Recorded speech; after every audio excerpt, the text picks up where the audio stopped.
Paul before Agrippa and Bernice. Now when some days had passed, Agrippa the king and Bernice arrived at Caesarea and greeted Festus.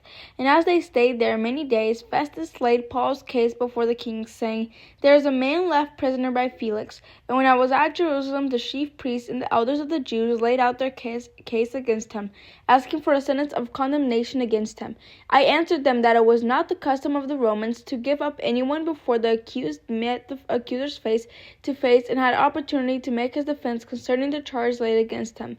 So when they came together here, I made no delay, but on the next day took my seat on the tribunal and ordered the man to be brought.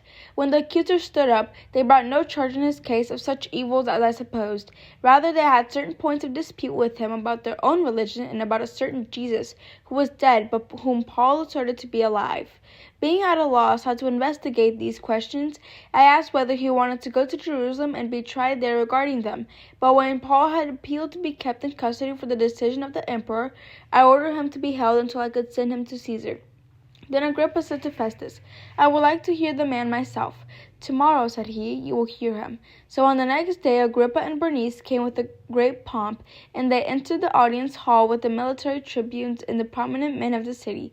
Then at the command of Festus, Paul was brought in, and Festus said, King Agrippa and all who are present with us, you see this man about whom the whole Jewish people petitioned me, both in Jerusalem and here, shouting that he ought not to live any longer. But I found that he had done nothing deserving death, and as he himself appealed to the emperor, I decided to go ahead and send him. But I have nothing definite to write to my lord about him. Therefore I have brought him before you all, and especially before you, King Agrippa, so that after we have examined him, I may have something to write. For it seems to me unreasonable, in sending a prisoner, not to indicate the charges against him.